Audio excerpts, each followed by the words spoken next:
warahmatullahi wabarakatuh.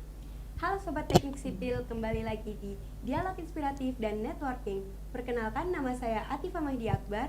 Dan saya Tasyadan sebagai host pada dinding episode kali ini. Di mana pada sesi kali ini kami mengundang dua narasumber kami, yang dimana yang pertama ada Kak Pupung dan yang kedua ada Kak Uja. Ini Win, dari pengalamannya kakak ini kan yang sudah bisa dibilang alumni, terus ada juga pengalaman kerjanya. Bagaimana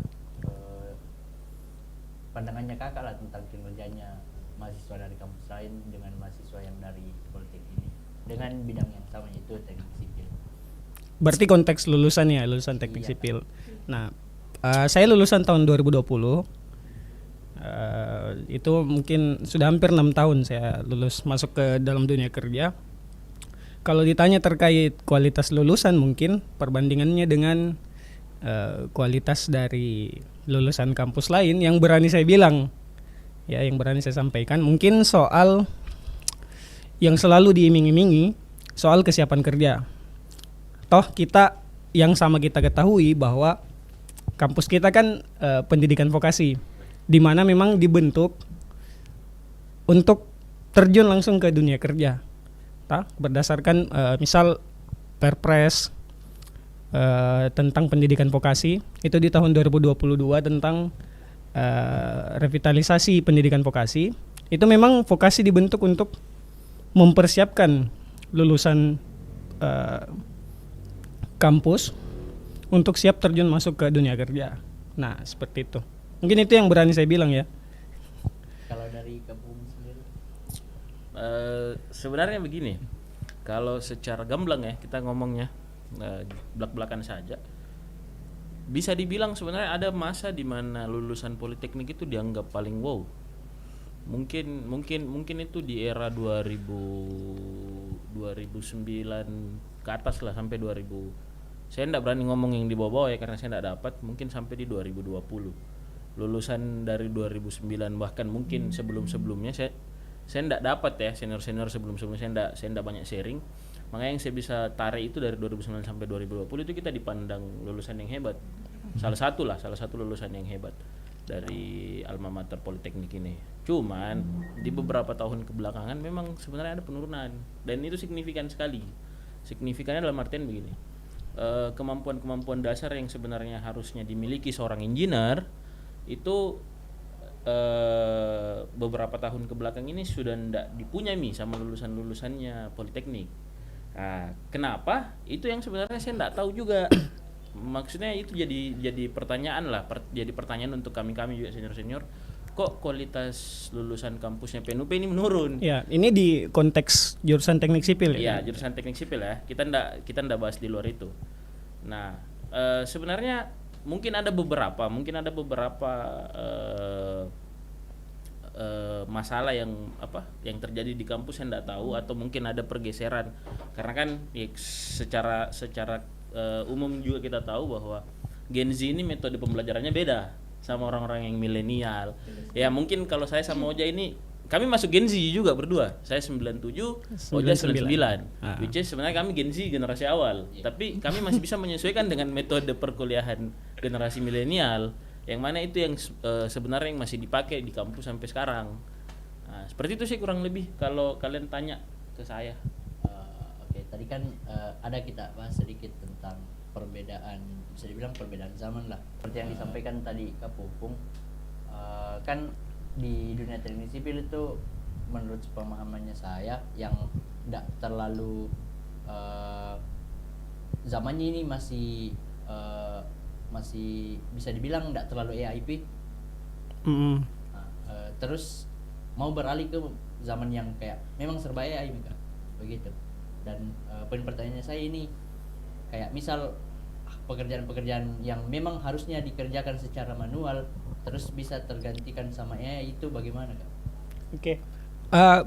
Kalau dari saya mungkin ya, saya sendiri melihat dari itu adalah persoalan sudut pandang sebenarnya kalau dari saya.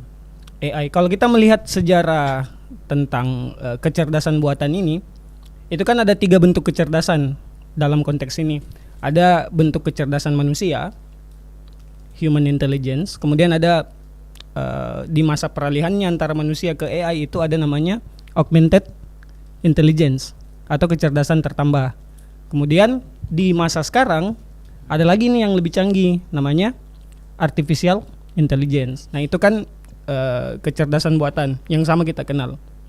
Kalau saya sih itu lebih kepada cara penerapan dan sudut pandang orang terhadap AI itu sendiri. Kalau saya, misal saya ini pribadi, saya menggunakan AI, mungkin Kak Pupung juga seperti itu. Lebih kepada saya memposisikan AI sebagai sebuah asisten.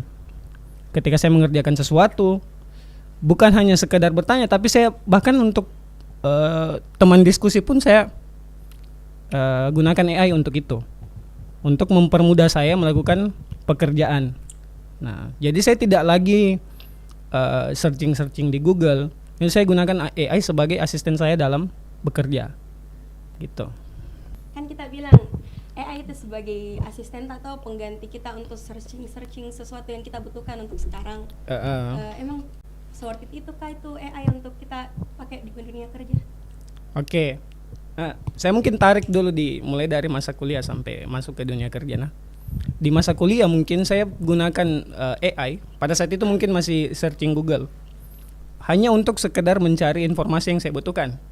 Mungkin saya gunakan AI sebagai asisten untuk menjawab soal, misal saya cari tentang definisi sesuatu, itu saya masih gunakan AI secara sederhana seperti itu. Nah, di masa sekarang di dalam dunia kerja, seperti yang saya sebutkan tadi, saya gunakan AI sebagai asisten. Itu lebih kepada saya cenderung mencari shortcut untuk sesuatu. Nah, kalau kita lihat tadi seperti yang saya bilang soal sejarah bentuk kecerdasan itu, ada yang namanya augmented intelligence atau kecerdasan tertambah. Nah, di masa peralihannya ke AI, augmented intelligence itu kan berfungsi untuk betul-betul sebagai asisten. Nah, misal navigasi mobil, Maps, Google Maps dan segala macam itu kan augmented intelligence. Nah, di AI sendiri karena dia mampu mengakses informasi, dia bisa lebih ganas daripada augmented intelligence. Nah, saya dalam bekerja kadang butuh hasil yang cepat. Kalau saya gunakan cara konvensional yang saya pelajari di kampus misalnya, ambil contoh lah, misal saya mau membuat suatu metode pekerjaan. Nah, kalau saya mungkin susun berdasarkan apa yang saya pelajari kemarin di kampus, mungkin saya mesti cari dulu buku yang berkaitan. Nah, tapi dengan adanya AI sekarang yang bisa saya langsung tanya, saya dapatkan shortcut jalan pintas menuju informasi yang saya cari. Nah, begitupun dalam misal saya butuh rumus nih. Meskipun saya tahu rumus itu saya pelajari waktu kuliah, tapi karena ada AI sebagai asisten saya melompati satu tahap untuk sampai kepada hasil. Sehingga itu saya jadikan shortcut. Gitu. Mungkin begini saya tambahkan. Bukan berarti kalian tidak boleh bertanya di AI. Itu hal yang wajar lah. Tapi ketika kalian pakai AI itu hanya untuk bertanya, nah ini kesalahannya pengguna AI itu begitu. AI yang kalian pakai, saya tidak tahu ya, yang sekarang banyak teman-teman pakai, entah itu Gemini, Meta atau ChatGPT mungkin beberapa. Kalian memakai AI itu sebagai sesi tanya jawab, layaknya Google. Kalau kalian memakai AI justru dengan metode yang sederhana itu, justru sebenarnya kalian menyalahgunakan AI. Tapi tidak masalah juga, Ji. Hanya saja kasihan bahwa ini AI sudah diciptakan se-powerful ini, tapi malah justru dipakainya tidak tepat sasaran gitu. Kalau hanya mau dipakai tanya jawab, saya rasa Google masih bisa untuk itu. Kan sepengetahuan saya juga itu di dunia teknik sipil memang kayak banyak kita temui kayak desain bangunan, desain gedung, gambar gedung. Terus bagaimana hasilnya itu, bagaimana orang-orang teknik sipil yang belajar mati-matian untuk gambar detail dan segala macam secara manual, tapi ada juga yang lagi marak-maraknya ini lahirnya ini detail engineering design kalau tidak salah itu Kak, atau DED. Bagaimana menurut tentang hal itu dan apa minusnya apa, kekurangannya sama orang-orang yang belajar gambar dari manual gitu Kak? Apakah bakal tergantikan cara manual dengan cara yang sekarang atau bagaimana? Kalau saya punya pandangan seperti ini. Seorang civil engineering itu kita belajar ilmu civil engineering itu untuk apa sih sebenarnya dulu ya? Itu mau dulu pertanyaan singkat. Kita belajar civil engineering itu untuk apa? Untuk menggambar. Kalau hanya untuk menggambar berarti ya enggak usah kuliah dong. Enggak usah belajar civil engineering dong kalau hanya untuk menggambar. Semua orang bisa belajar menggambar tanpa masuk di bangku perkuliahan maksudku.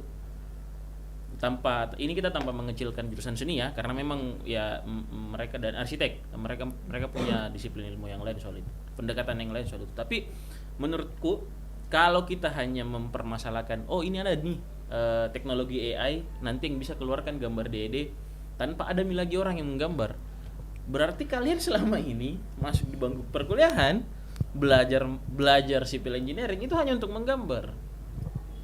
Sebenarnya fokus ilmunya bukan di situ. Itu yang saya mau sampaikan mungkin ya. Fokus ilmunya sipil itu ke misalnya ada pekerjaan besar. Kita mau tahu ketika ini bangunan 3 lantai, dia berdiri di tanah yang tidak bagus, jenis pondasi apa yang kita pakai, terus bagaimana caranya kita bikin pondasinya, dimensinya seberapa. Nah, itu yang sebenarnya jadi ilmu sipilnya. Berarti tidak fokus sama gambarnya tuh saya. Itu dia. Gambar yang tercipta itu hanya perangkat pembantu supaya pekerjaannya bisa jalan. Nah, makanya kalau kita berbicara, nanti nih orang yang menggambar tergantikan, ya berarti dari awal kita sudah salah paham nih tentang ilmu sipil. Nah, itu. Kalau direfleksikan kini paling Kak, apa yang dibahas tadi ke dunia kerja, banyak sekali juga saya lihat, bukan saya lihat sih, dari media sosial yang saya lihat kayak yang anak-anak S1 fresh graduate itu Kak, kayak masih bingung apa yang harus dilakukan di lapangan Kak. Entah itu S1, entah itu D4, D3, masih bingung Kak apa yang harus dilakukan di lapangan kalau mulai bekerja Kak. Bagaimana tanggapan soal hal ini? Nah, menarik sekali soal ini.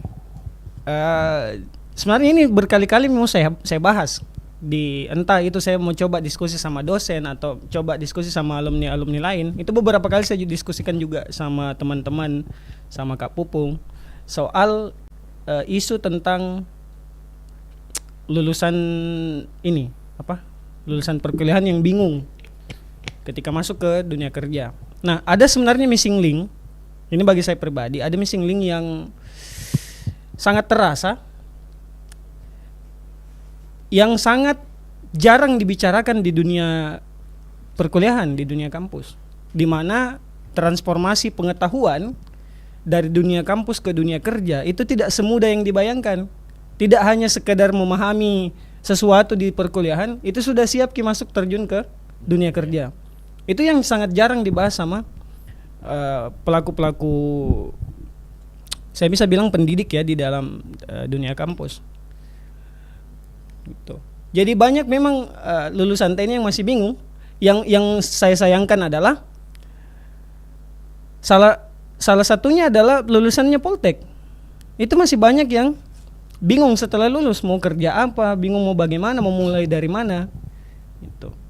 Padahal kalau mau kita lihat, kita ini pendidikan vokasi loh, yang secara eksplisit dijelaskan atau secara eksplisit bahkan ada undang-undangnya yang membahas tentang vokasi itu adalah mempersiapkan mahasiswa untuk siap kerja memang. Salahnya di situ sebenarnya. Pendidikan vokasi yang dibentuk sama saya enggak tahu lah. Pokoknya pendidikan vokasi yang terbentuk sekarang itu menjerumuskan kita berperilaku atau punya pola pikir sebagai kita harus tahu semua nih. Kau diajarkan A, kau diajarkan B, kau diajarkan C, tanpa menjurus ke satu fokus disiplin ilmu mungkin. Yeah. Misal nih di dunia sipil itu banyak loh. Kau bisa jadi estimator, kau bisa jadi drafter, kau bisa jadi ahli struktur, surveyor, kau bilang apalagi, kau bisa manajemen konstruksi. Tapi kenapa ketika kau masih di bangku kuliah, mungkin masih di semester 5, semester 6, bagi yang D4 ya, bagi yang D3 itu semester semester 3, semester 4 itu mulai mau kau pasti diarahkan. Kenapa kau tidak difokuskan ke satu mata Bidang. kuliah, satu bidang, satu bidang yang menjurus ke kau mau apa? Minatmu apa sih sebenarnya? Karena kan beda-beda nih orang nih. Iya. Hah? Nah, padahal sebenarnya kita nih pendidikan vokasi. Apa bedanya kita sama SMK? Kalau misalnya kita di SMK sudah dibagi-bagi nih, oke, ini yang bangunan, ini yang elektro, ini yang mesin. Kenapa enggak tingkat lanjutnya pendidikan vokasi yang ada di kampus itu dibagi lagi ke sub bidangnya, dijuruskan lagi ke sub bidangnya. Di sipil itu banyak. Kalau kalian mau kuasai semua itu, ngeri sih. Saya lulus 2018 ya. Dari D3 saya lulus 2018, which is saya sudah di dunia kerja berarti kurang lebih 8 tahun ini toh. 8 tahun ini saya enggak tahu semua. Kulit-kulitnya mungkin iya, tapi saya enggak tahu dari A sampai Z ini ketika saya harus kerja semua ini bareng. Saya enggak bisa jawab saya enggak bisa selesaikan kini pekerjaan. Karena sebanyak itu dan semasif itu. Saya enggak tahu kalau senior-senior atau junior-juniorku yang di bawah yang baru lulus punya skill yang overkill toh, bisa dikerja semua. Bagus lagi. Ada mungkin ya, ada. Bagus lagi, maksudnya kok bisa dipakai di mana saja, tapi untuk kuasai semua ilmu saya rasa cukup hektik kok pasti dan cukup ribut kepalamu pasti. Berat. Itu apa ya? Ya mungkin bagi saya kampus tidak lagi bertindak sebagaimana vokasi seharusnya. Mungkin bisa saya kasih contoh, misal kenapa pendidikan melalui sistem pelatihan atau bimbingan belajar itu lebih efektif daripada pendidikan perkuliahan secara umum. Kira-kira kenapa? Pernah tidak ikut bimbel? Kalau saya enggak, iya sih, Kak. Belum pernah. Nah, saya punya kenapa saya sampai pada kesimpulan ini? Saya pernah bertanya ke beberapa orang tentang bagaimana sih sistem bimbingan belajar itu. Nah, kesimpulannya adalah di bimbingan belajar atau di pelatihan itu kita dibentuk memang untuk menjadi ekspertis terhadap sesuatu, menjadi ahli terhadap bidang yang dipelajari. Nah, bedanya sama perkuliahan memang seperti yang disampaikan tadi, kita disuruh pelajari banyak hal. Nah, yang kedua adalah yang membedakan, karena pada saat pelatihan atau bimbingan belajar itu kita banyak disuguhkan contoh kasus dan harus diselesaikan pada saat itu juga. Nah, mungkin kembali pada metode mengajar.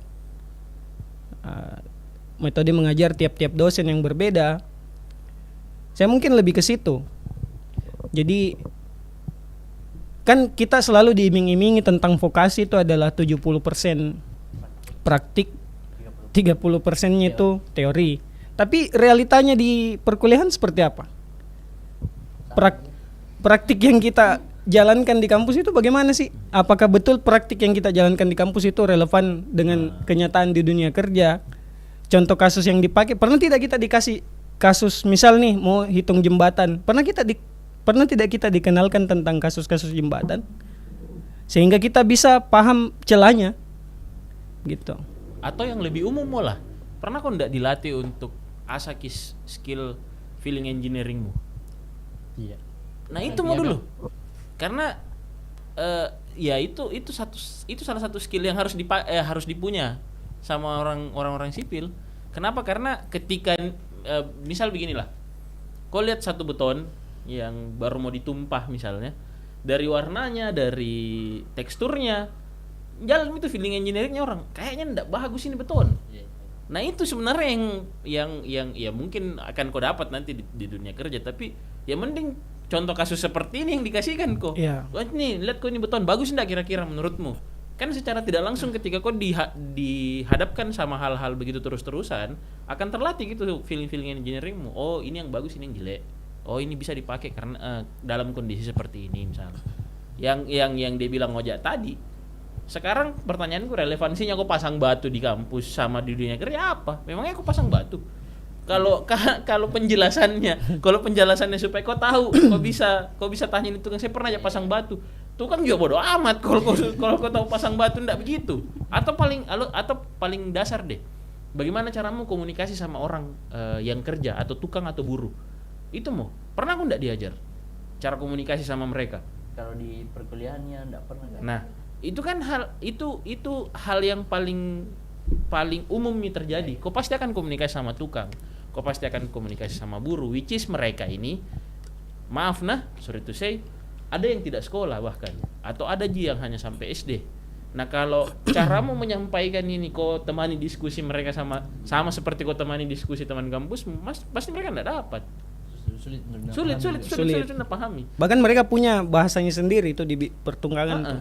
Nah itu skill-skill seperti itu yang sebenarnya harus ada di dunia kampus, yang sebenarnya harusnya ada tapi tidak diajarkan. Nah itu kenapa kalau kita nyambung ke pertanyaan tadi, kenapa sih banyak lulusan kampus yang gagok begitu ya toh, ketika lulus ke kuliah masuk ke dunia kerja ndak tahu mau ngapain. Ya karena kau ndak tahu memang gambaran umumnya di dunia kerjanya sipil bagaimana. Walaupun kalian PKL, walaupun kalian magang, tapi apa yang kau dapat ketika kau magang atau PKL itu jauh berbeda pasti ketika kau sendiri sebagai pelaku di dalam. Karena tugasnya pasti beda, caranya tangani masalah beda, terus pressure yang kau dapat itu beda.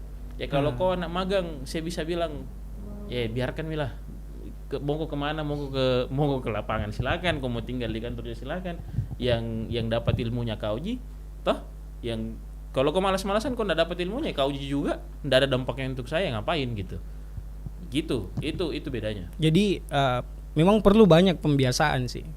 Harusnya peran kampus itu di situ, yang betul-betul membekali mahasiswa bagaimana ketika lulus betul-betul bisa langsung terjun, tidak kagok lagi, tidak bingung lagi mau kemana.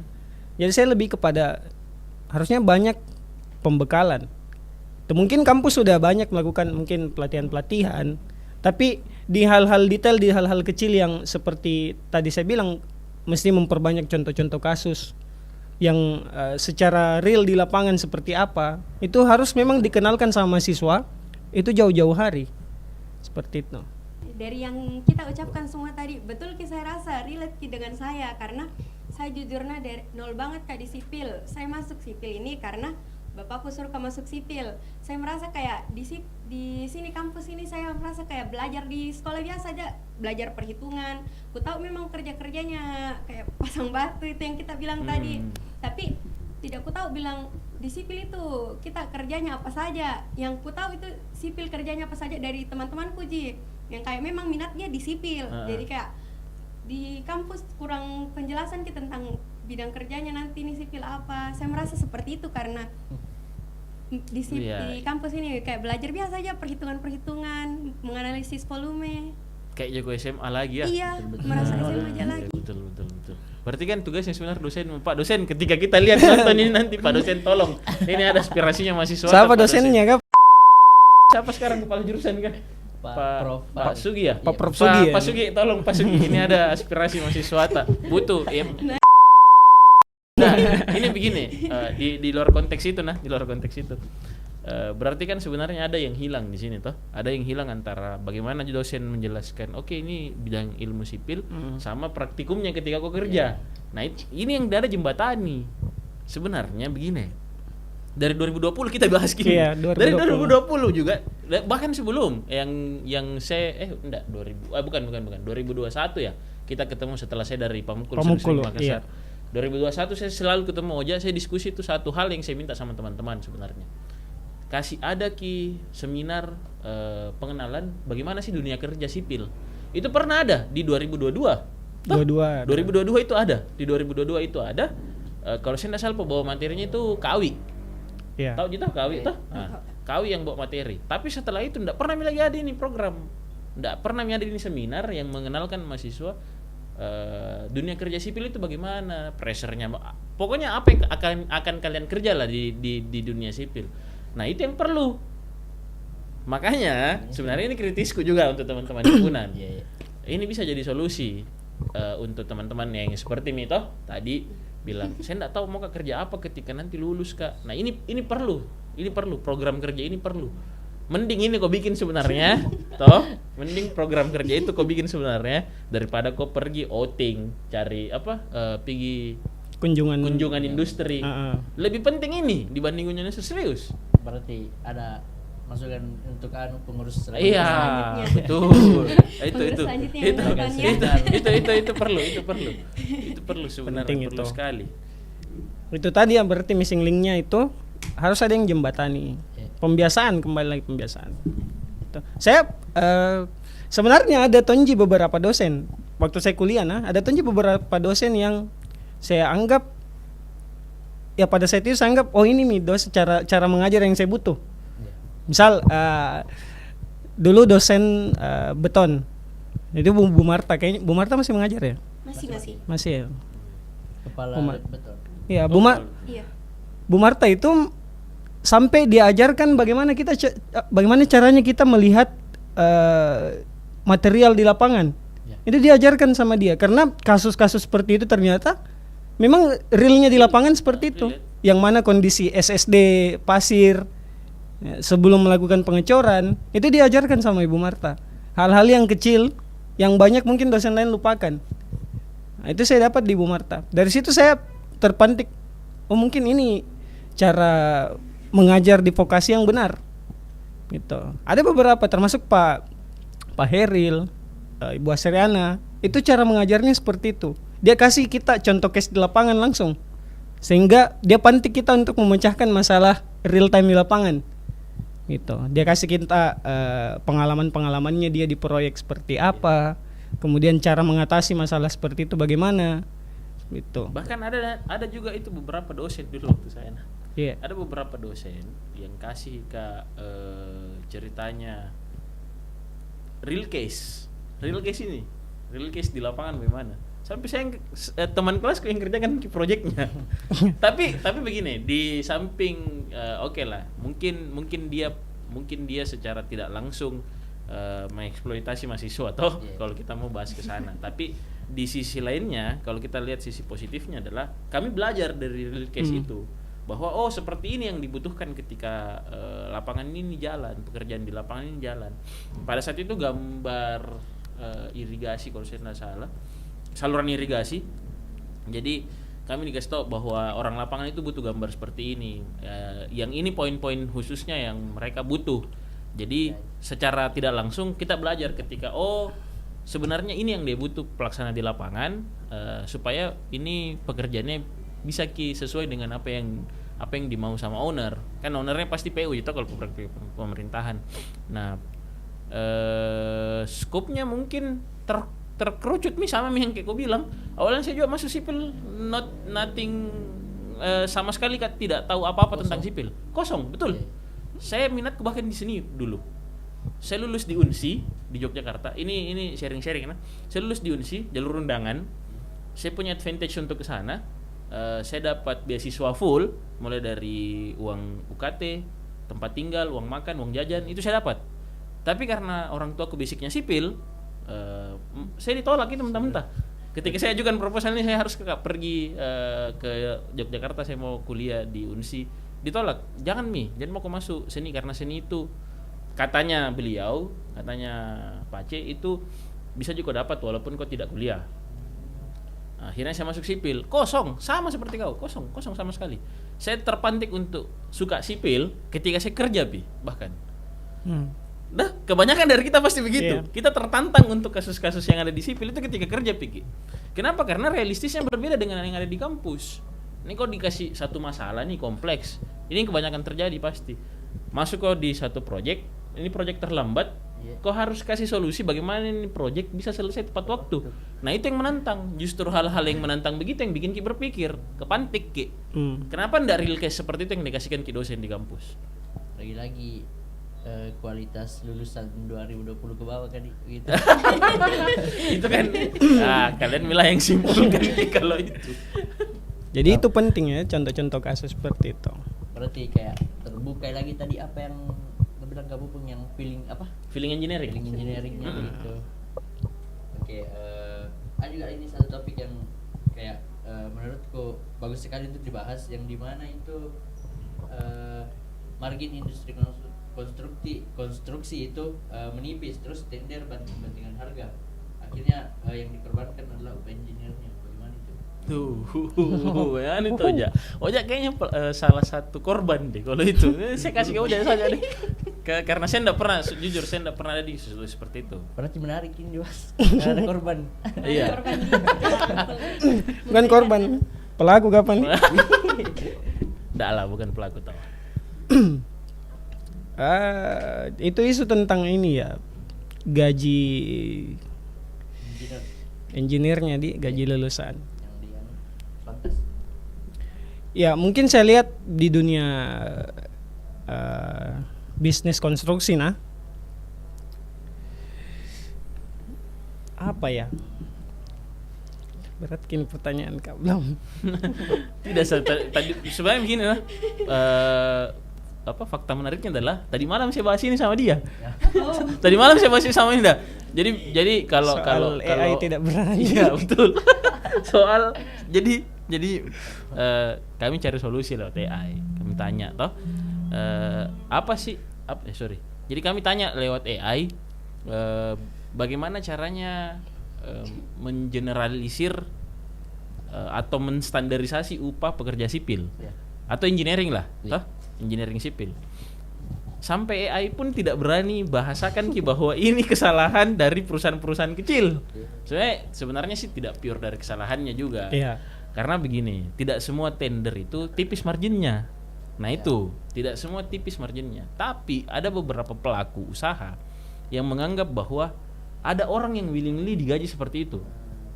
Nih misal, saya tarik kok lulusan baru. Saya gaji kok 2,5 juta, which is kok bisa dapat uang sendiri. Pilihannya kan cuma 2, take it or leave it. Iya toh? Kalau kau mau ambil, kalau enggak ya sudah, saya cari orang lain. Dan which is banyak orang yang mau dengan gaji seperti itu. Apalagi yang fresh graduate begitu kan. Itu dia. Dan itu fakta lapangan. Iya, fakta lapangan. Kondisi lapangan. Jangan mau ke jauh-jauh bahkan. Nah, ada orang lulusan yang bukan teknik sipil mau kerja di sipil, rela digaji 1,5 juta. Dan banyak. Dan realita itu yang bakalan kalian hadapi ketika lulus. Itu. Kalian lulusan D4 ya? D4. D3 atau D4. Kalian sebagai lulusan kampus Politeknik vokasi ini, pendidikan vokasi, kenyataan yang bakalan kalian hadapi adalah kalian bakalan ketemu dengan orang-orang yang hanya lulusan SMA tapi punya pengalaman. Nah itu. Dan secara apa ya, willingly tadi ya bahasanya, itu menerima untuk digaji rendah. Kalian akan berhadapan dengan kenyataan itu. Kalian bahkan bersaing dengan orang-orang seperti itu. Ini kita buka-bukaan kita. Saya 8 tahun, berarti 8 tahun nggak di dunia kerja. Saya masih ditawari gaji 5 juta 6 juta. Dengan 8 tahun dengan kerja 8 itu. tahun pengalamanku. 8 tahun pengalamanku ini tidak pernah dihitung. Saya masih ditawar gaji 5-6 juta. Tapi ya itu kembali lagi tadi, pilihannya 2 Ji, take it or leave it. Mau enggak? Saya pernah digaji sampai bahkan 2 digit, pernah.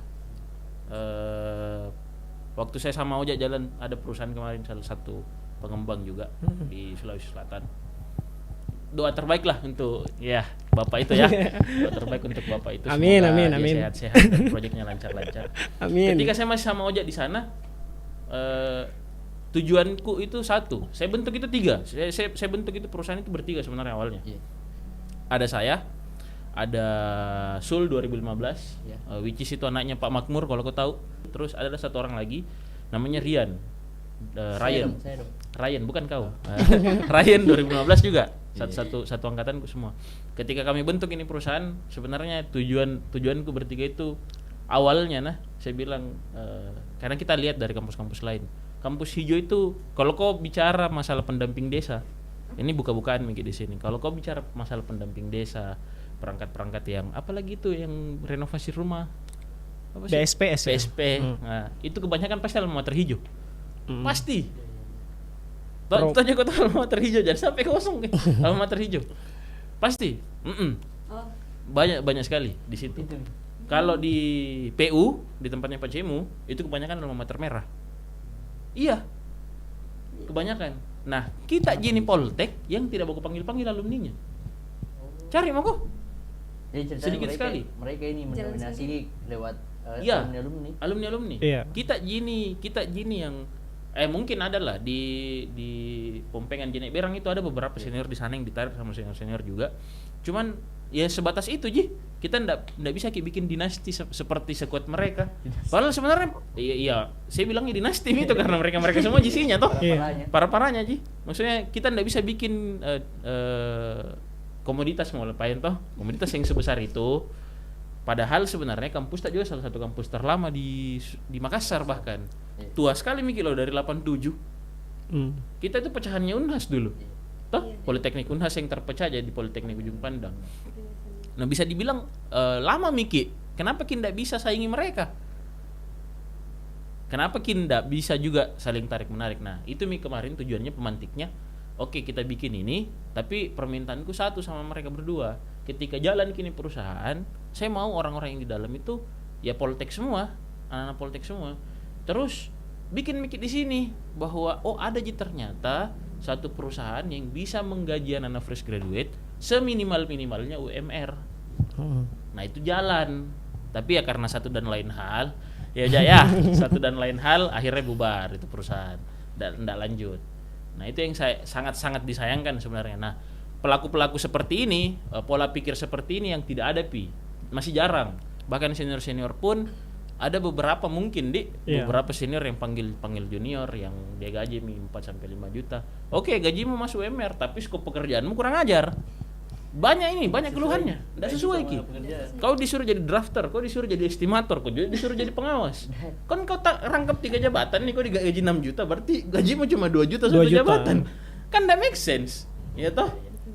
Secara tidak langsung kau dieksploitasi sama dosen, lulus kau dieksploitasi kau lagi sama seniormu. Kan aduh, bagaimana itu? Mau melawan agak susah juga. Karena senior. Ya, tapi adalah tidak semua, tapi ada beberapa. Makanya dari situ saya sharing-sharing sama Oja, saya coba bedek cari anak-anak di kampus atau junior-junior yang mau lulus, kita tanya ketika kau sama ini hati-hati, ketika kau kerja sama senior ini hati-hati kok. Karena ya itu tadi, jangan sampai penilaiannya teman-teman yang baru lulus itu semua senior begini, padahal enggak. Itu yang dihindari. Ya, kembali lagi tuh pilihan memang sebenarnya. Ya, itu tidak lepas dari dampak efek domino dari apa yang sudah berjalan selama ini. Ya, itu kenyataannya. Ya, kembali lagi ke kalian mau ambil atau tidak. Cuma kenapa sih sering bahas ini secara masif sama beberapa senior, sama Kak Pupung. Kita mau putus rantai itu tujuan tak ini. Kita mau putus rantai itu, bagaimana supaya fakta-fakta seperti itu sudah tidak ada lagi di lapangan. Kita mau lulusan tak juga dipandang layak gitu. Kerja jangan terlalu tinggi lah untuk fresh graduate, minimal UMR saja dulu atau UMK. UMK minimalnya UMK. Iya. UMK pun itu dengan pressure atau beban kerjanya sipil saya rasa sangat kurang gitu. Iya. Tapi ya enggak masalah, seminimal-minimalnya kan setidaknya ada lah yang kau bisa kasihkan orang tuamu toh, ada yang bisa kau tabung, ada yang kau bisa pakai. Karena ya kembali lagi banyak pelaku usaha, banyak teman-teman atau senior-seniorku bahkan yang buat perusahaan konstruksi, tapi mereka tidak pernah pikir bahwa adik-adiknya ini sejahtera jika kerja sama mereka. Nah, itu dulu. Sejahtera kan banyak ini sebenarnya kalau kita mengartikan, tapi paling tidak ketika si junior ini keluar dari perusahaanmu, ada yang mereka bisa bawa. Kalaupun bukan bentukannya uang, paling tidak pengetahuan. Jangan sampai ketika dia keluar dari perusahaan itu sakit hatinya Yina bawa. Senior ini Pak, kerjanya begini, menyuruh terus segini juga gajinya. Itu kan hal yang lumrah lah. Pasti ketika teman-teman jadi alumni pasti akan kau dapat cerita-cerita seperti itu dari teman-teman angkatan. Dan itu sangat lumrah, banyak sekali. Makanya dari 2022 saya diskusi sama Ojak soal ini, bahkan sampai teman-teman yang lain 2015 itu kami selalu gencar bahasakan kini ketika kami ketemu sesamaku alumni angkatan 2015 ketemu, pertanyaannya satu pasti ketika ada pemantik seperti ini, kenapa gaji sipil tidak bisa setara gaji-gaji teknik yang lain? Karena kalau kita mau research nih, ambil data, salah satu jurusan engineering yang rataan gajinya paling bawah itu teknik sipil. Itu bisa kau cari, bisa kau validasi. Salah satu engineering yang rataan gajinya paling bawah itu sipil. Saya tidak bilang paling bawah ya, tapi salah satu yang paling bawah. Nah, kenapa ini bisa terjadi? Nah, itu tadi karena ilmu sipil itu sebenarnya ilmu paling lama loh di dunia. Kalau kamu mau tahu, ilmu engineering sipil itu paling lama di dunia. Tertua ya. Tertua. Itu dari zaman Nabi pun kita sudah belajar sipil nih. Orang bangun Ka'bah, orang sudah bangun rumah, orang belum tahu itu lampu bagaimana, ya toh? Belum pergi belajar elektro. Iya, maksudnya belum ada motor, belum ada mobil ya toh? Belajar mesin. Kita yang pertama kan itu sipil. Ya kita belajar bikin rumah dulu. Dari orang tinggal di gua, karena guanya terbatas, orang belajar nih bagaimana saya bisa bikin tempat tinggal yang bisa tanpa ada gua. Kan dari situ aja mungkin. Ya toh? Akhirnya orang belajar nih untuk bikin rumah. Nah, itu kan pelajaran sipil nih. Padahal kita salah satu disiplin ilmu terlama, tapi kenapa rataan gaji tak rendah gitu? Kenapa kita tidak bisa digaji lebih? Ini salah satu fakta juga. Koreksi Kak teman-teman kalau misalnya salah. Tapi saya pernah dengar dari salah satu teman alumni di geologi Unhas. Itu mereka di IAGI, nama Ikatan Alumni Geologi Indonesia. Salah satu si orang ini salah satu orang yang aktif lah di IAGI. Mereka di IAGI itu menetapkan standar gaji untuk teman-teman fresh graduate-nya mereka. Itu di angka 5, kalau saya tidak salah 5 atau 6 juta. Jadi semua fresh graduate-nya seminimal-minimalnya harus dapat gaji segitu. Dan yang bikin rekomendasi itu siapa? Orang-orang yang ada di atasannya. Karena kan mereka sub ilmu nih. Misalnya masuk di project, otomatis pasti ada ahli geologi atau geologi engineer-nya, ada nanti staffnya atau apa istilahnya? Pengawasnya lah, toh? Yang which is mereka juga geologi. Nah, ini sampai di atasan-atasan. Jadi si atasan ini tahu ketika dia mau hiring staff fresh graduate gajinya sekian. Nah, kenapa kita tidak bisa terapkan itu di disiplin ilmu tak? Kenapa tidak ada teman-teman atau senior-senior yang bahasakan kini? Sampai ya mungkin di FKMT siapa sih alumni ini kita apa? Katsi tahu. Katsi. Nah, kenapa tidak ada yang pantik ini di Katsi? Jarang nih muncul itu. Terakhir goes-goes saya lihat. Aduh. Ya mungkin tahu lebih berpikir sehatnya ya.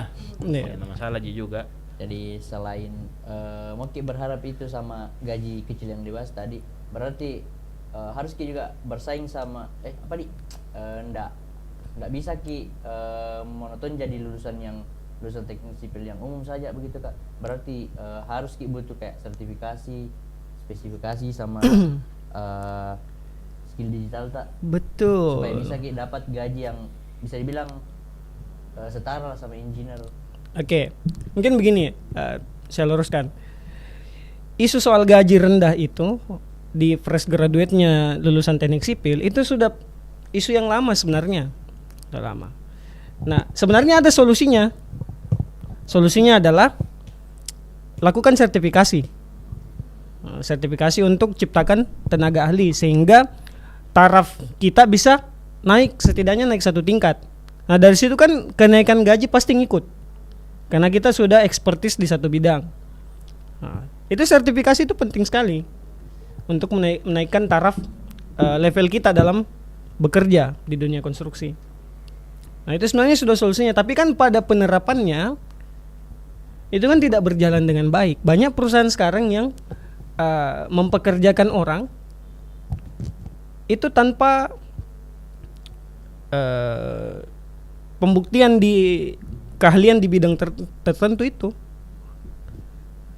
Nah, sebenarnya begini, kita hadapi juga memang suatu fenomena. Teknik sipil ini menghadapi fenomena yang namanya kalau teman-teman mungkin pernah baca bukunya, itu Matinya Kepakaran, ditulis sama Tom Nichols.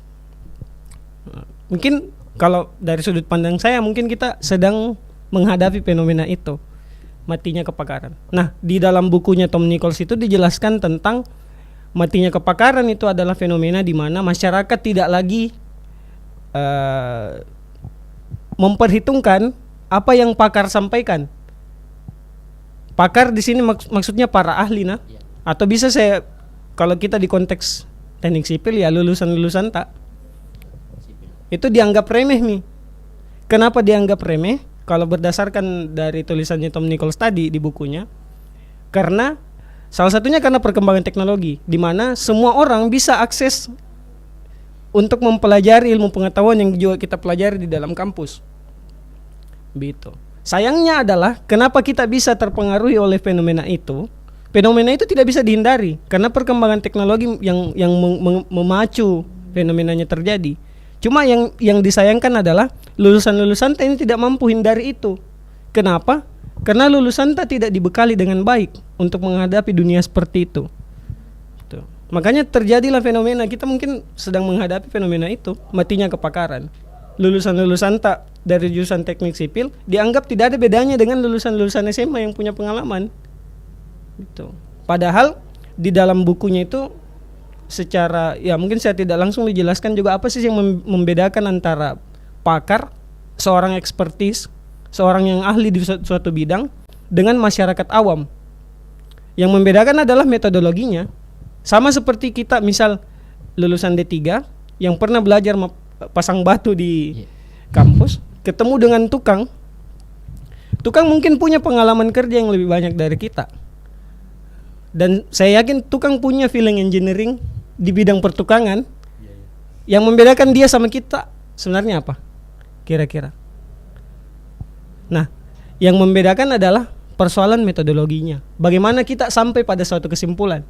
Tukang mungkin bisa menggunakan pengalaman untuk menentukan pondasi apa yang mau dipakai dalam suatu rumah, kedalamannya berapa. Dia bisa mungkin pakai pengalaman. Oh, saya pernah kerja rumah seperti ini, Pak.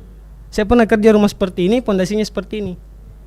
Benar tidaknya apa yang dia sampaikan itu tidak ada hubungannya dengan metodologi, tapi berdasarkan pengalaman yang pernah dialami. Bedanya sama kita adalah kita butuh metodologi untuk menganalisa tanahnya seperti apa,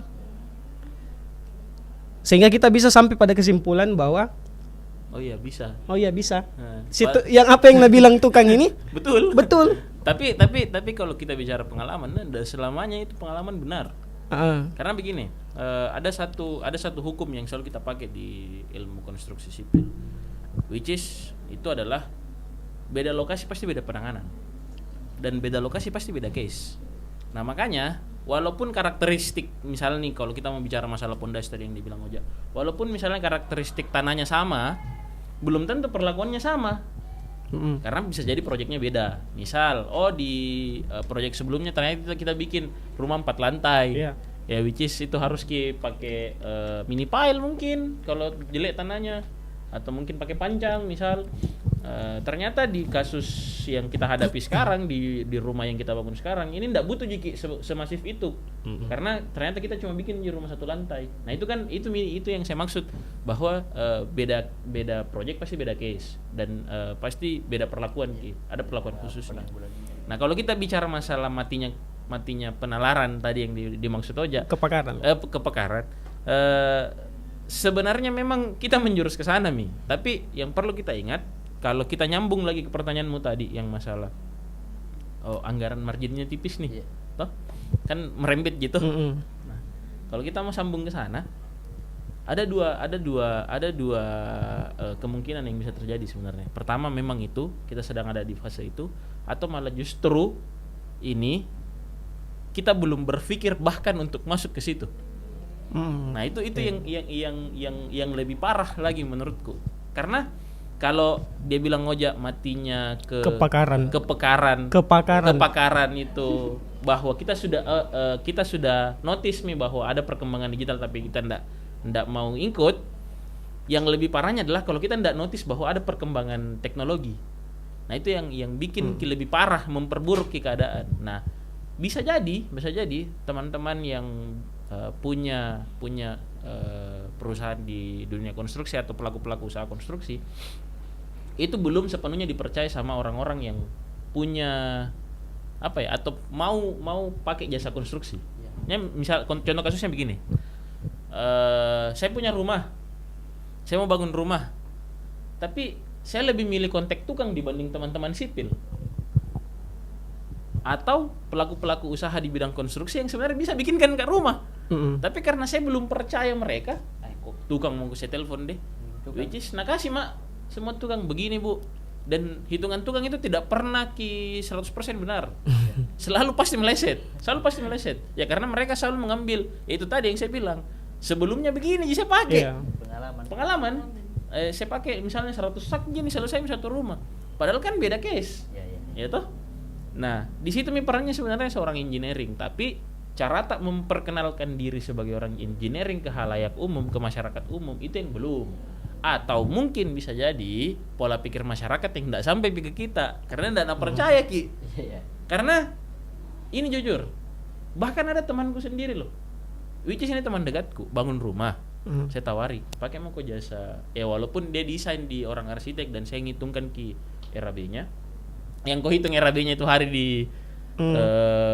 pare-pare. Iya. Nah, which is saya dekat sekali sama dia. Saya bilang pakai mau kok jasa pengawasan sipil supaya pekerjaanmu lebih bagus lah istilahnya. Ada mungkin saran-saran teknis yang bisa nakasihkan ke teman-teman sipil kalau kau pakai jasa pengawasan sipil. Dia bilang enggak Ji bro, kesana aja tiap hari bisa saya lihati. Padahal kan sebenarnya mengawas konstruksi ini bukan sekedar hadir begitu ya. Bukan kok hanya ada di sana, kok nonton tukang kerja, enggak begitu. Jadi parameternya bukan itu. Nah, makanya saya bilang tadi ada dua kemungkinan toh. Entah itu kita sebagai pelaku yang memang belum aware ke sana atau bahkan mungkin belum berpikir bahwa ada perkembangan seperti ini, atau bisa jadi masyarakatnya enggak sampai bahwa oh ada loh seperti ini gitu ya. Nah, ini kita bikin usaha ini ya untuk membantu orang-orang juga. Di sisi lain, tapi kan ya ujung-ujungnya kita cari uang juga di situ. Nah, ini yang harus kalian garis bawahi soal apa yang tadi disampaikan soal matinya kepakaran. Kalian itu bisa menjadi penyebab matinya kepakaran itu. Termasuk tadi masalah AI itu. Kalau kalian tidak wise dalam menggunakan AI selama proses berkuliahnya kalian di kampus, kalian bisa memicu terjadinya matinya kepakaran karena memang betul-betul menurun ini kualitas lulusan, sehingga semakin besar ketidakpercayaan masyarakat terhadap lulusan tak gitu. Kalau mungkin terkait masalah kecilnya gaji seorang fresh graduate atau seorang engineer atau seorang jabatan apapun dia di dalam suatu perusahaan, selain faktor masalah tadi, ya mungkin ada faktor tentang cara pandang bisnis. Itu bisa jadi. Kalau yang punya perusahaan memang otaknya hanya ke bisnis saja, siapa sih yang tidak mau uang? Iya, untung besar toh. Dan saya bisa loh pekerjakan orang dengan gaji murah dan proyekku ini bisa selesai. Mending saya pekerjakan orang yang murah. Cuma apakah itu jadi jawaban begitu? Apakah itu jadi jawaban solusinya untuk ya kan program pemerintah sekarang lapangan kerja ya. Lapangan kerja. Tapi kalau lapangan kerjanya banyak tapi tidak menghidupi juga ya ngapain begitu. Nah, ini. Jadi sebenarnya bukan memberikan lapangan kerja, tapi harus ditambahi memberi lapangan kerja yang layak. Nah, ini nih kata layaknya yang perlu toh. Mungkin itu tadi pembahasan tentang AI sama fungsinya AI ini di lingkungan di lapangan pekerjaan. Karena dilihat juga ini banyak sekali teman-teman teknik sipil yang masih berstatus mahasiswa kayak itu tadi, apa nanti mau kerja, bagaimana nanti gajiku, bisa aja sukses lewat teknik sipil saja. Mungkin bisa dikasih sepatah kata atau supaya tidak mati supaya tidak perlu lagi khawatir lah tentang hal seperti itu. Tips and trick mungkin ya. Mungkin dari Kak Punggung dulu. Kenapa mesti saya dulu? Oke lah. Kalau kau bertanya bisa hendak sukses dari teknik sipil, saya bisa jawab tidak. Jangan kau cari kestabilan di dunia sipil, karena kau tidak akan dapat itu kecuali kau karyawan ya. Kau willingly atau kau bisa menerima dengan gajimu sebagai engineering yang which is itu yang sampai sekarang saya masih perjuangkan mungkin sama Oja sama beberapa teman yang lain, bahwa kita terus misuarakan saja bahwa gaji sipil terlalu kecil. Kalau kau willingly untuk terima itu ya silahkan, tidak ada masalah. Tapi kalau kau mau cari ya apa tadi kau bilang kesuksesan apa? Kesuksesan ya. Kalau kesuksesan, kalau penggambaranmu kesuksesan itu banyak uang mungkin bisa. Tapi kalau penggambaran kesuksesannya orang itu hidup bebas, tenang, tidak ada masalah, itu kau tidak bisa dapat di sipil. Sampai saya pernah ngomong sama salah satu pelaku usaha konstruksi, beliau sudah meninggal. salah satu rekannya Pace juga, saya pernah lah diskusi kecil-kecil sama dia. Dia bilang begini sama saya, kalau kau mau hidup tenang di hari tuamu, tinggalkan gitu dunia konstruksi di umur 45 tahun. Sisanya kau beternak kah, sisanya kau bertani kah, atau kau bikin usaha lain. Karena konstruksi memang banyak uang, toh banyak uang kau dapat di situ. Tapi kalau kau cari kestabilan, which is kau sebagai pelaku usaha ini bukan sebagai karyawan, di umur 45 ke atas selanjutnya, maksudnya kau pasti akan susah dapat itu karena terbatas ruang gerakmu, mungkin ada anakmu, terus kesehatanmu berkurang berumur mau kau ndak bisa mau kau terus-terusan ada di lapangan apa dan segala macam. Dia bilang tinggalkan, cari kau usaha yang lain. Bagusnya usaha konstruksi bisnis konstruksi itu dijadikan sih sebagai pondasi. Ketika ada uangmu sudah tarik masuk ke tempat yang lain. Gitu. Kalau dari saya, kalau kau mau berkarir di konstruksi silahkan, tapi pilih-pilih. Karena perusahaan besar pun mau itu di bidang properti, mau itu di bidang jasa konstruksi, mau itu di bidang jasa konsultasi konstruksi, saya bisa bilang tidak ada yang aware betul-betul sama gajinya karyawannya. Mungkin hidup layaknya mereka itu hanya sebatas, sudah saya gaji kau lebih dari UMR, saya kasih kau fasilitas, which is itu fasilitas kesehatan apa dan lain-lain, tapi dia tidak pernah pikir apakah gaji seperti itu cukup untuk kau sama keluargamu. Itu tidak pernah jadi pembahasan. Dan memang susah kalau mau ubah mindset pola pikirnya owner bisnis untuk berpikir ke sana, karena ya owner bisnis lagi-lagi pasti dia pikir ke dapurnya toh dibanding orang yang kasih kerja. Gitu ya, tidak adilnya dunia kerja begitu. Kalau saya dari situ, kalau saya itu mungkin. Kalau dari kau aja. Terkait masalah itu saya mungkin lebih ke ini ya, tips and triknya. Nah, yang pertama pembiasaan diri. Pembiasaan diri ini dalam hal cari dulu sesuatu yang memang kau minati dan memang kau kuasai. Kalau memang ada yang kau kuasai, dan kalau bisa fokus ke situ saja, fokus ke satu bidang. Tapi bukan berarti meninggalkan bidang yang lain. Nah, itu tetap harus kalau bisa pelajari semua ya kan tidak apa-apa. Cuma untuk mau bertarung di dunia kerja, mungkin awali dengan membiasakan diri ke sesuatu yang kau sukai atau kau fokusi. Kemudian gunakan semua tools yang ada di kampus. Kalau saya menyesal mungkin waktu kuliah saya tidak gunakan semua tools yang ada. Kenapa saya tidak mempercepat penelitian? Saya dulu suka sekali soal beton, makanya saya ambil judul beton. Cuman yang saya sesali adalah kenapa saya tidak lakukan penelitian sejak semester 3. Padahal itu bisa loh. Kalian sudah bisa mengerjakan TA atau skripsi itu mulai dari semester berapapun yang kalian mau. Kalian berhak diberikan pembinaan dan pembimbingan. Itu ada di statuta loh, diatur. Bisa. Kalian bisa lulus lebih cepat. Kalau kalian baca aturan di statuta, kalian bisa lulus lebih cepat. Sesuai dengan aturan kampus yang berlaku. Nah, kalian bisa lulus lebih cepat. Termasuk meneliti, harusnya kalian bisa lakukan lebih cepat. Nah, kalau saya terakhir mungkin masalah 3 semester terakhir, kembali lagi tadi, gunakan 3 semester terakhir untuk fokus kepada bidang yang kalian suka atau bidang yang kalian kuasai.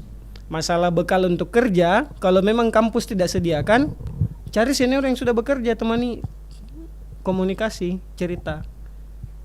Nah, untuk pengurus ya perbanyak tadi masalah dialog-dialog diskusi tentang dunia kerja itu seperti apa. Mungkin bekal-bekal begitu yang kalian butuh. Mungkin untuk penutup, sekarang kesibukan kak berdua itu apa kak? Di Kapuk mungkin. Kalau saya sebenarnya masih bergelut jadi bidang konstruksi sama kayak Oja. Cuma ada proyek yang kita bikin ya sekarang aja. Lagi ada proyek. Bukan proyek. Ya memang berhubungan lagi sama konstruksi, tapi kita mau coba tabrakkan ke dunia konstruksi sama digital. Karena kan berkembang sekali kini AI sekarang. Berkembang sekali ke AI, kecerdasan buatan di mana-mana. Terus kalau kami searching, salah satu jurusan engineering yang belum ada terobosannya di AI itu teknik sipil, Ji. Karena kita masih minim sekali pakai AI. penggunaan AI-nya anak-anak sipil itu hanya sebatas itu tanya kau bilang saya suruh kerja tugasku deh, saya suruh tanya kalau campuran beton untuk ini berapa, terus Cari jenis-jenis besinya besi apa atau ya hal-hal umum sekali lah, jenis-jenis jembatan. jenis-jenis Apa sih? yang ngapain Penting googling moko. Nah kita coba bikin satu terobosan di mana kita di website itu nantinya kita hilangkan semua elemen-elemen yang mengganggu pekerjaan seorang civil engineering. Misalnya begini, nah yang paling dekat itu kita mau bikin namanya web AI parser. Modelnya itu web AI parser yang dimana bisa diotomasi keluar volumenya pekerjaan itu. Misal nih, contoh kasus, kau kasih masuk gambar detail engineering, detail engineering drawing ke dalam situ, bentukannya PDF, mau itu CAD, terserah, kau kasih masuk. Si web ini yang kerja kasih keluar, kita tarik semua volumenya. Ya, jadi tugasnya kalian nanti sebagai estimator bukan lagi sebagai orang yang menghitung, tapi orang yang mengevaluasi hasilnya ini AI. Berarti hasil akhirnya itu ada semua volume. Iya, ada semua Jadi kita tinggal masukkan gambar DED. Nanti websitenya itu yang keluarkan volumenya. Jadi dia yang analisa, dia yang hitung. Menarik. Itu juga termasuk perhitungan untuk biaya-biayanya? Bisa, mungkin bakalan mengarah ke situ nanti ya, Kak. Bisa. Sebenarnya pun di versi pertama yang akan kita launching nanti ini, bulan ini insya Allah, nantinya kalian bisa bikin RAB dari harga satuan yang kalian kasih masuk. Misal kalian sudah punya harga satuan nih, karena kan harga satuan itu mengacu ke AHSP ya. AHSP which is AHSP kalau kalian pakai sekarang untuk penawaran-penawaran atau tender-tender project di luar itu sangat mahal banget gila hitungannya. Nah biasanya orang sesuaikan dengan harga real di lapangan, harga toko, harga relasi, harga rekanan. Nah itu bisa kalian bikin datanya, misalnya material ini material apa saja, harganya berapa per kubik apa dan segala macam, kalian masukkan, nanti si web ini yang kerja dia kasih keluarkan ke RAB gitu. Jadi apa itu nama webnya? Kalau nama web bisa di-spill. Bisa. Kalau nama webnya nanti itu engera.co.id. engera.co.id. Teman-teman, engera.co.id. Ya, Insyaallah bulan ini launching, insyaallah. Sedekat-dekat inilah, dan perkembangannya juga banyak yang kita mau bikin di sana. Kita menghilangkan semua unsur yang bisa mengganggu seorang civil engineering untuk bekerja. Misal kayak tadi BOQ. Kalian disuruh begadang 2 malam hanya untuk hitung volume. Which is itu bukan tugasmu sebagai civil engineering sebenarnya. Tugasmu sebagai civil engineering adalah bagaimana kalau keluar RAB, kau negosiasi sama si vendor supaya bisa sesuai dengan anggaranmu atau mendekati dari anggaranmu supaya cost kontrolnya jalan. Nah kalau kau hanya menghitung, saya hiring anak SMK ya, kembali ke tadi, saya hiring anak SMK, saya ajar cara menghitung, bisa nak kerja sama gaji mau 2,5 juta. Nah itu kita menghilangkan unsur-unsur itulah supaya teman-teman bisa fokus ke penerapan ilmu sipilnya. Nah kayak tadi RAB, terus kemudian nanti kita bikin juga si web ini bisa bikin metode kerja, terus bisa analisis manajemen risiko. Ada Bisa penjadwalan juga. Kalau bisa sampai ke analisis struktur, Ya, mungkin kita bakalan ke sana. pasti. Jadi ada semua di situ anunya kan di Iya. bagian teknis. Betul. Ada semua di situ. Keren, Dan keren. ya tugasnya nanti seorang civil engineering yang pakai web ini adalah sebagai evaluator, Ji. Kalian ini bukan lagi orang si pelaku yang harus menghitung. Sama seperti Berarti tinggal dievaluasi hasil. Betul. Kalian sisa cari hasilnya sesuai minda sih sama yang kalian butuh. Iya. Kalau yang kurang-kurang tepat ya sisa di-adjust sedikit-sedikit.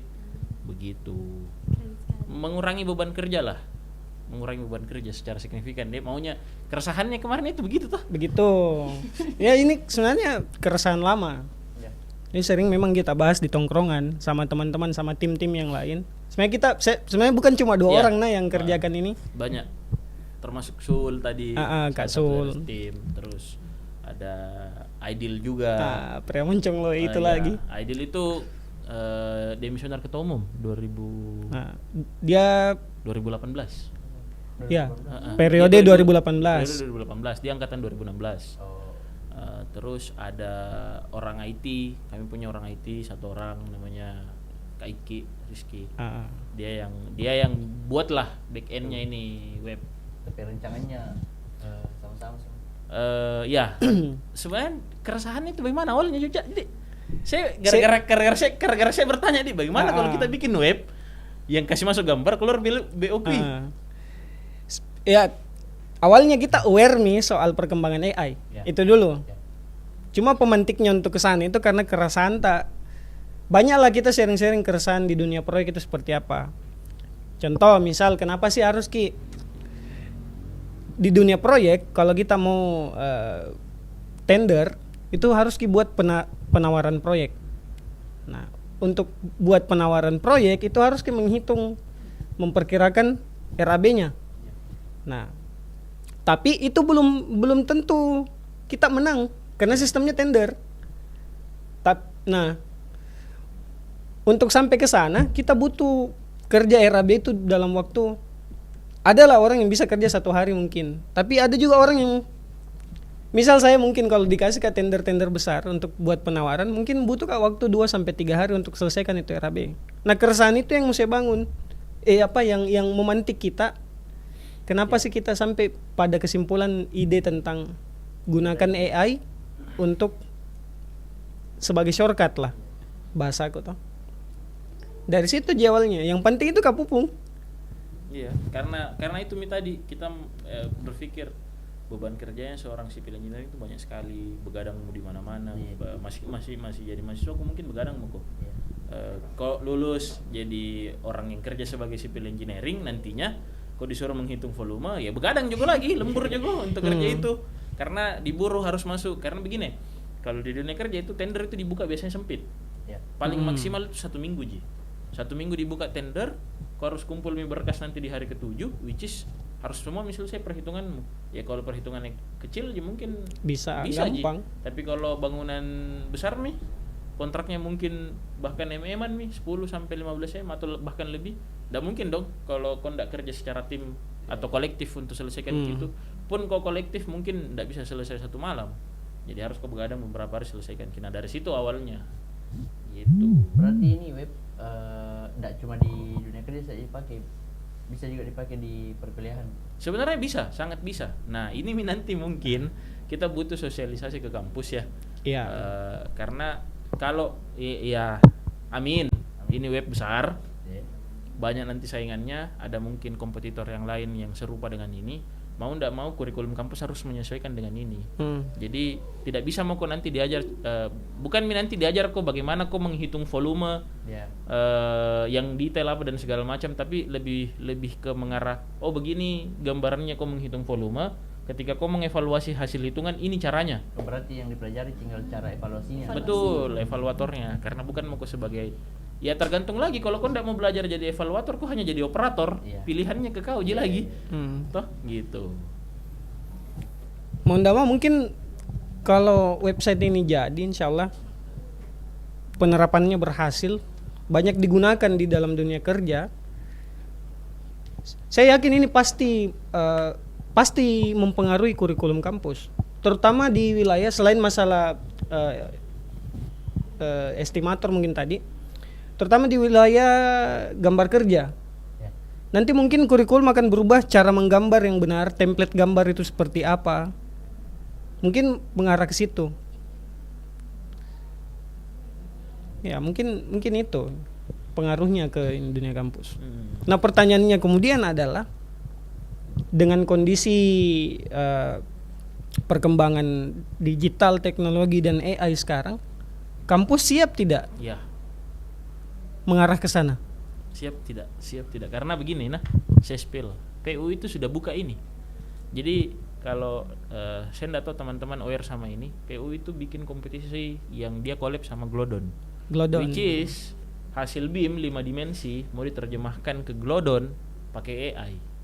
Berarti tanpa saya sama Oja sama tim yang lain pikir gini sebenarnya dunia kesana. Mengarah ke sana. Akan ke sana. Nah nantinya web ini juga bisa generate gambar BIM, RVT sama Tekla itu bisa. Hasil dari Tekla, dari Revit. Hasil dari Revit dan Tekla bisa. Jadi teman-teman sisa pikir bagaimana skill engineeringnya teman-teman, skill civil engineering teman-teman itu terpakai di dunia kerja. Bukan lagi bagaimana saya menggambar, bagaimana saya menghitung, begadang, bukan itu fokusnya. Lain bukan itu. Ke solusi-solusi sama mungkin solusi-solusi atau percepatan-percepatan project mami yang kalian pikir. Lebih kompleks gila, lebih terpakai ilmu tak sebagai civil engineering. Gitu. Jadi skill-skill yang selama ini dianggap sebagai skill-skill yang dibutuhkan itu berubah menjadi skill basic. Sehingga kalian nanti bakalan expertise di bidang tertentu yang bukan lagi bidang basic. Tarafnya kalian bakalan naik kalau ini berhasil. Dan kalau kita masuk ke era teknologi AI dan digital yang lumayan masif nanti ke depannya, dan pasti kita akan ke sana, kurikulum pasti akan berubah. Cara mengajar pasti akan berubah. Iya. Saya yakin itu. Kalau ini yang web ini jadi besar juga. Iya, bukan hanya web ini ya. Maksudnya kan pasti akan ke sana semua pasti akan ke sana. Bahkan mungkin nanti penerapan tender PU akan mengacu ke situ. Ya pasti akan menyesuaikan ke kurikulum kampus, bukan ke yang tadi dia bilang Oja, bagaimana cara menghitung, bagaimana cara menggambar, tapi lebih kompleks lagi dibanding itu. Feelingnya kalian dipakai ide-idenya kalian, karena sebenarnya tuh sipil toh ada juga bidang seninya, di mana bisa konsep kayaknya ini bisa dikasih begini supaya cepat. Nah itu nanti kayak hal-hal seperti itu toh yang sebenarnya bukan ada di kurikulum kampus, itu yang akan lebih diasah supaya kalian tidak gagap ketika masuk ke dunia kerja, bisa menyesuaikan sama teknologi gitu. Betul-betul kembali ke tujuan vokasi tadi kalau di konteks politeknik ya. Ya memang kalau kita mau berbicara panjang pasti akan jadi pro kontra ini bareng-bareng, karena orang pasti berpikir tergantikan semua tugasnya manusia ya kembali lagi ke tadi toh, tergantikan semua nanti tugasnya anak-anak sipil. Cuma ya menurutku kalau kita tidak mau terbuka sama perkembangan teknologi, pasti kita yang tersisihkan. Iya. Nah sebelum itu ada, makanya menyesuaikan diri dengan apa yang ada. Itu tadi pilihanku yang saya bilang, kau mau jadi evaluator atau kau mau jadi operator, itu kan pilihanmu mami. Kalau kau tidak mau kalau kau tidak kembangkan ke dirimu ya kau akan jadi operator Tapi kalau ketika kau mau berkembang ya kau pasti akan jadi evaluator di balik itu. Gitu. Ya, jadi kayak menarik sekali ini. Apa yang mau kita bikin, apa tadi namanya? Ingera. Mungkin bakal ditunggu juga itu sama teman-teman teknik sipil. Iya. Dan insyaallah lancar dalam lancar pengembangannya. Oke. Kalau untuk pengembangannya Engera sendiri bisa nanti dicek, dipantau di Instagramnya _Engera. Itu sudah ada Instagramnya. Sudah ada Instagramnya, tapi memang belum ada isinya. Masih coming soon. Jadi mungkin dalam beberapa hari atau beberapa minggu ke depan mungkin akan kita mulai isi. Siapa tahu mungkin nanti konten pertamanya cuplikan dari podcast ini kan bisa saja. Ya. Di clipping bisa saja. Boleh. Ya kan? Tapi satu mungkin yang mau saya sampaikan bahwa hadirnya saya berdua di podcast ini semoga bisa jadi pemantik bahwa kalian harus berpikir seperti ini juga. Yeah. Harus aware sama kondisi sekarang bahwa tidak bisa kita tolak teknologi. Yang kedua soal wise-nya kita, bagaimana kita bijaksana dalam menggunakan tools yang ada, AI tadi. Nah itu supaya tidak mengarah kepada fenomena matinya kepakaran tadi. Oke. Gitu. Dan ini tantangan untuk pihak kampus. Saya sebenarnya banyak sih kritikku soal kampus saya.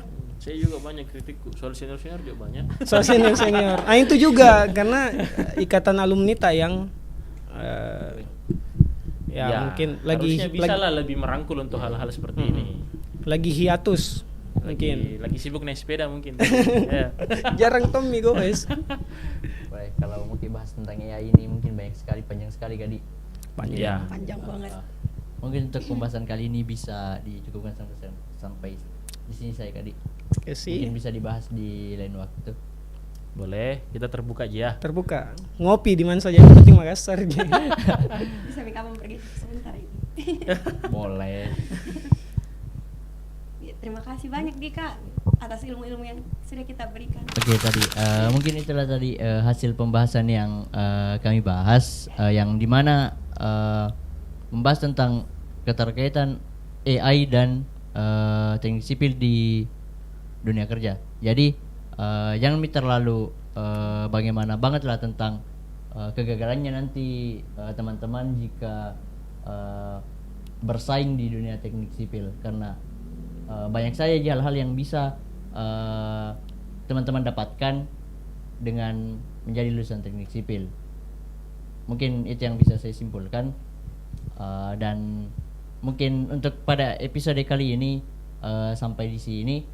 Akhir kata, jagalah bumi ini dengan kedatangan kita, satu dalam cinta dan kemanusiaan, demi kebesaran dan kejayaan sipil. Assalamualaikum warahmatullahi wabarakatuh.